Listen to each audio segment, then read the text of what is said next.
HOA Lisa secretly sold my house on the market, but I'm a real estate appraiser. I had lived in my house for over 40 years, a home filled with memories of my late wife, my children's laughter, and decades of hard work. As a real estate appraiser with over 30 years in the industry, I knew the ins and outs of property values, legal documentation, and, more importantly, the tricks people use to manipulate homeowners. I had encountered fraud in my career, but I never imagined that one day I would be the victim of such a scheme. The Homeowners Association, or HOA, wasn't always part of my neighborhood. When I first moved in, it was a simple, peaceful community with neighbors who looked out for one another. But over time, the HOA formed, bringing rules, regulations, and fees that started small but grew increasingly demanding. At first, it seemed reasonable. Guidelines for keeping yards tidy, a small fee for maintaining communal areas. But with each passing year, the HOA expanded its control. Under the leadership of Lisa Harper, a woman obsessed with power and order, things became unbearable. She enforced fines for the smallest infractions, dictated the color of houses, and seemed determined to push longtime homeowners out. For the most part, I stayed under the radar, keeping my property well maintained and avoiding unnecessary interactions with Lisa. But one morning, I found a letter in my mailbox that made my stomach turn. It was a notice from the HOA stating that I had violated a new regulation regarding tree height. My trees, which had stood in my backyard for decades, were suddenly out of compliance. I was given 30 days to trim them or face penalties. The rule seemed arbitrary, and I couldn't recall any HOA meeting where this had been discussed. I dismissed it as another of Lisa's pointless power plays and resolved to take care of it later. A week later, I received another letter, but this one was far more serious. It was an eviction notice. According to the document, I had thousands of dollars in unpaid HOA fees I had never been charged before. The notice claimed that due to my failure to comply, my house would be seized if I didn't pay within 30 days. My hands shook as I read and reread the letter. I owned my home outright. I had paid off my mortgage years ago, never missed a tax payment, and had never agreed to any additional fees. This wasn't just a mistake. It was something worse. Later that day, as I sat on my porch trying to make sense of it all, my neighbor Tom came rushing over, his face pale with concern. "You're not going to believe this," he said, holding up his phone. "Your house is listed for sale." I stared at him, not understanding. "What are you talking about?" He turned the screen toward me. There, on a real estate website, was my home, listed for $750,000, complete with staged photos and a glowing description. The real estate company handling the sale? Lisa Realty Group. A chill ran down my spine. My house was not for sale. I had never listed it. Yet here it was, sitting on the market as if I had already moved out. "This has to be a mistake," I muttered, though I knew deep down that it wasn't. Something was very, very wrong. I checked my mail again, flipping through every document. Then I found something even more disturbing. A letter addressed to current resident instead of my name. It was another eviction warning, reinforcing the claim that I no longer owned my property. I rushed inside and pulled out my deed, tax records, and ownership history, every legal document proving that this house was still mine. But when I accessed the county's online property records, my worst fears were confirmed. According to official records, I had transferred my deed 3 months ago. That was impossible. I had never signed anything like that. My pulse pounded as I examined the digital record. There, in black and white, was my name, alongside a transfer of ownership to the HOA as part of a modernization process. But the signature wasn't mine. It had been forged. I had seen this before. Over the years, I had encountered cases of real estate fraud, fake signatures, fraudulent sales, homes mistakenly reassigned in digital databases. But I never thought I'd be the one caught in such a scheme. I scrolled through the county's records and began cross-referencing other properties in the neighborhood. My stomach dropped as I found 5 more houses that had undergone the exact same digital transfer. All of them belonged to elderly homeowners or people too busy to track their property records closely. This wasn't an accident. This was deliberate, and Lisa was behind it. Everything started making sense. The sudden HOA fines, the push for digital record keeping, the new regulations designed to frustrate longtime residents. Lisa had been orchestrating this for months, maybe even years. She had created a system designed to steal homes right out from under people who wouldn't notice until it was too late. I clenched my jaw, fury burning through me. She had made a critical mistake. She had picked the wrong homeowner to target. Unlike most of her victims, I knew real estate law inside and out. I understood how property deeds worked, how digital records could be altered, and more importantly, how to fight back. I took a deep breath and steadied my hands. If Lisa thought she could steal my house without a fight, she was about to learn just how wrong she was. I knew I had to act fast. Fraud like this thrived on time. Victims who noticed too late, those who assumed it was a mistake, those who gave up because the legal system was too slow to fix it. But I wasn't like them. I was trained to spot scams, and I understood exactly how Lisa had orchestrated this. She had taken advantage of the HOA's digital transition, pushing homeowners into a new online record system under the guise of modernization. Most people, especially older residents, didn't question it. They trusted that the HOA was simply keeping things organized. But Lisa had manipulated the process, sneaking in fake transfers among real ones, altering ownership details in the county database before anyone knew what was happening. Once the changes were official, she had listed the properties under Lisa Realty Group, flipping them for a massive profit before the real owners had time to react. I called Tom back to my house and showed him everything I had found. "This isn't just me," I said, pointing to the 5 other houses that had been fraudulently transferred. "She's been doing this to other people, too." Tom's face darkened as he scanned the records. "My God," he muttered, shaking his head. "How do we stop her?" I grabbed my laptop and logged into the county's public property records system, searching for patterns. It didn't take long to find them. Every single fraudulent transfer had been processed during HOA meetings that most homeowners had missed. Each one had a fake signature, some of which were laughably bad copies. I checked timestamps, looking for when my own transfer had supposedly taken place. The system claimed that, 3 months ago, I had signed over my home. But I knew exactly where I had been that day. I had been in another city for a real estate conference, giving a presentation in front of dozens of people. There was no way I could have signed anything. That was the proof I needed. I pulled up my conference schedule, located the official event recording, and found footage of myself standing on stage at the exact moment my signature had been placed on the fraudulent deed. There was no denying it now. Lisa had committed real estate fraud, and I had the evidence to prove it. The next step was to see just how deep this went. I checked the financial history of Lisa Realty Group, and what I found was even worse than I expected. The homes she had flipped had all been sold at suspiciously low prices, usually well below market value, only to be immediately resold at massive profits. Some were sold to shell companies, which then resold them again, burying the paper trail under layers of legal maneuvering. She wasn't just stealing homes. She was laundering money through a network of fake buyers and insider deals. I called my lawyer, Mark Stevens, and gave him the rundown. Mark had been a real estate attorney for over 2 decades, and when he heard what Lisa had done, he nearly exploded. "This isn't just fraud," he said, his voice tight with anger. "This is organized crime." He agreed to file an immediate lawsuit and put an injunction on any further sales from Lisa Realty Group. But I wasn't done yet. I needed to expose her publicly. If I let this drag out in court for months, she would have time to cover her tracks. I wanted everyone in the neighborhood to see her for what she was before she had a chance to escape. That night, I sent an anonymous tip to a local investigative journalist. I gave them all the documents, the fraudulent signatures, the financial irregularities, the fake shell company. I attached a detailed timeline, proving that I had been physically elsewhere when Lisa had claimed I had signed over my property. By the time I went to bed, I knew the wheels had been set in motion. Lisa had no idea what was coming. The next morning, the first cracks began to appear. An article detailing fraudulent HOA practices had gone live, though it hadn't named Lisa directly. But the mere implication that the HOA was under investigation sent shockwaves through the community. People started talking. Then the phone calls began. Homeowners who had been forced out of their houses years ago suddenly started reaching out, realizing they might have been victims too. Some had assumed their sales had been legal, pushed into leaving after years of harassment from Lisa. But now they weren't so sure. One woman, Mrs. Rodriguez, had moved out last year after Lisa had threatened her with legal action over unpaid dues. She had accepted a lowball offer on her house, too exhausted to fight back. Now, she was furious. That afternoon, Lisa called for an emergency HOA meeting.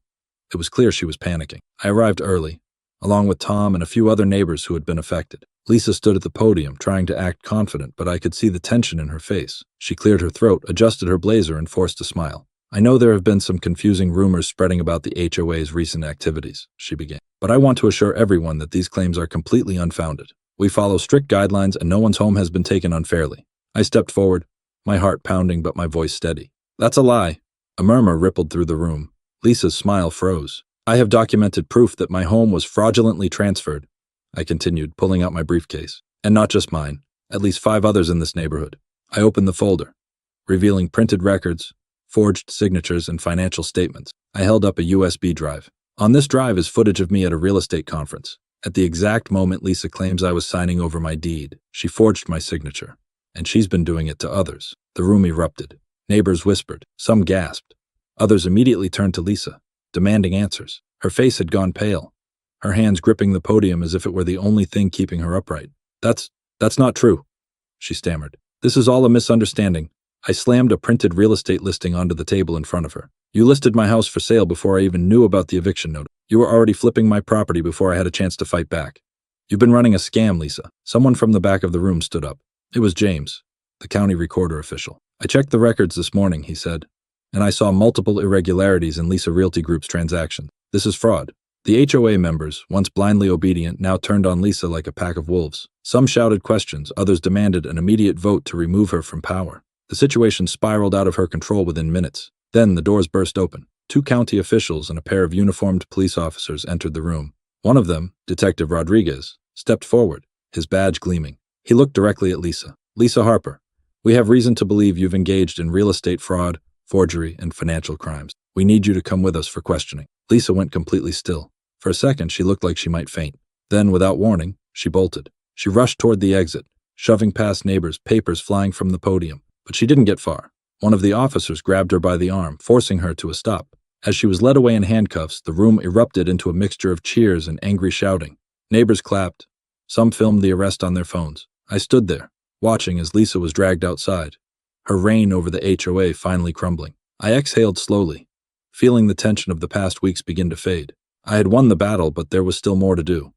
I had to make sure Lisa was prosecuted, that no one else fell victim to schemes like this again. But for now, as the reality set in, I allowed myself one moment of satisfaction. Lisa had thought she could steal my home, but she had picked the wrong person to mess with. The moment Lisa was led out in handcuffs, the tension that had been suffocating the room finally began to dissipate, replaced by a wave of murmurs, whispers, and scattered applause. Neighbors exchanged looks, some shaking their heads in disbelief, others furious that they had trusted her for so long. I stood at the front of the room, gripping my briefcase, watching as the officers loaded Lisa into the back of a police cruiser. She didn't yell or fight. She just sat there, staring out the window, her face pale, lips pressed together in silent fury. The meeting wasn't over. I turned back to the room. "This doesn't end here," I said, my voice steady despite the adrenaline still coursing through me. "Lisa may be gone, but we need to fix what she did. We need to make sure no one else ever has to go through this again." There were nods, a few scattered agreements, but the HOA board members, many of whom had blindly followed Lisa's lead, looked nervous. They were realizing that they had either been complicit or too oblivious to stop her, and now the community would demand answers. James, the county recorder official, cleared his throat. "After what I saw in the records today, I'm requesting a full audit of all property transactions involving Lisa Realty Group over the past 5 years. If you or someone you know was forced to sell under questionable circumstances, you need to come forward now." His words carried weight. Almost immediately, hands shot up.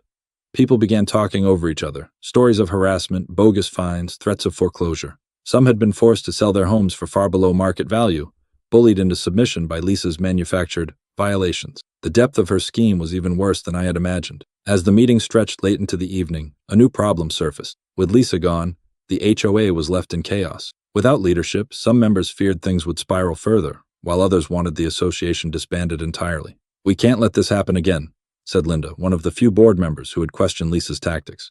"We need transparency. We need safeguards." A debate broke out, but the consensus was clear. No one wanted another Lisa. I watched, listening as my neighbors argued, and finally spoke up. "If you want real transparency, you need a new structure. A board that works for homeowners, not against them. You need clear bylaws, a voting system, and financial oversight." I turned to James. "Can we legally force a re-election?" James nodded. "Given the circumstances, absolutely. And if enough homeowners vote, you can amend the bylaws to prevent future abuse." It was a start. A motion was made to temporarily suspend all HOA enforcement actions until a new board could be elected, and after a brief but heated debate, it passed unanimously. By the time I left the meeting, the sky had darkened, and the police cars were gone. I walked home, exhausted but resolute. The battle wasn't over, but I had taken the first step. The next morning, I met with my lawyer, Mark, to discuss the legal side of things. Lisa's arrest was just the beginning. She would likely try to fight the charges, claim ignorance, or pin the blame on someone else. But I had no intention of letting her slip away. She forged signatures, falsified records, and committed fraud on a massive scale, Mark said, flipping through the growing stack of evidence. "She's going away for a long time." The next few weeks were a whirlwind. The county's investigation expanded beyond our neighborhood, uncovering fraudulent sales in multiple communities Lisa had managed. The number of victims climbed into the dozens, then the hundreds. Meanwhile, my house was still listed for sale, despite the fact that I had proven the fraudulent transfer. It took nearly a month of legal maneuvering, but eventually the fraudulent listing was officially removed and my ownership was restored. Other victims began regaining their homes as well. Some were able to move back, while others, who had already relocated, sought compensation. The media got hold of the story. The headline read, "HOA President Arrested in Massive Real Estate Fraud Scandal." News vans parked outside Lisa's former office, reporters hounding city officials for answers. She had connections in local politics, and some officials were beginning to squirm under the scrutiny. It was clear Lisa hadn't acted alone. There had been county employees, real estate agents, and lawyers who had helped her forge documents, push fraudulent sales, and cover her tracks. The FBI was eventually brought in to investigate the larger network. I spent those weeks juggling legal battles, community meetings, and interviews. I had never wanted the spotlight, but I couldn't ignore what was happening. If I didn't fight, others would fall victim to the same kind of scheme somewhere else. One afternoon, I was sitting on my porch when Tom walked over holding a newspaper. "You're a hero now," he joked, pointing to a photo of me standing outside the HOA meeting. "Think you'll run for mayor?" I snorted. "I think I've had enough politics for a lifetime." But I knew I couldn't just walk away. Lisa might have been arrested, but the system that enabled her still existed. If I didn't keep pushing, if we all didn't, then someone else would take her place. The new HOA election was scheduled, and to my surprise, many neighbors urged me to run for president. I refused. I didn't want power. I just wanted accountability. Instead, I backed Linda, who had shown integrity even when Lisa ruled with an iron fist. She won by a landslide. The new board passed a set of reforms, including financial audits, homeowner voting rights, and protections against predatory fines. It wouldn't fix everything overnight, but it was a step in the right direction. A few months later, I got a call from Mark. "You're going to want to hear this," he said, his tone unreadable. "Lisa just took a plea deal. She's facing 15 years in prison." I exhaled slowly, letting the weight of those words settle in. "Good," I said. "She deserves worse." Lisa wasn't the only one facing consequences. Several county officials resigned or were fired. Some of Lisa's closest allies in real estate were indicted for conspiracy and fraud. The scam had been larger than any of us realized, but we had exposed it. Life slowly returned to normal. My house was officially mine again, my name restored in every database. The community felt different, but in a good way. People looked out for each other more. There was a new sense of awareness. No one blindly accepted HOA decisions anymore. Transparency had been forced upon them, and the neighborhood was stronger for it. One evening I sat on my porch, watching the sun dip below the horizon. The fight had been exhausting, but I had won. Not just for myself, but for my neighbors, for every homeowner who had ever been bullied out of their home. Lisa had tried to erase me from my own house, but she had underestimated the one thing she couldn't manipulate: my knowledge of real estate law. She thought she was the smartest person in the room. She had no idea she had picked the worst possible target. I took a deep breath, feeling the crisp evening air, and smiled. My home was still mine, and this time, no one could take it away from me.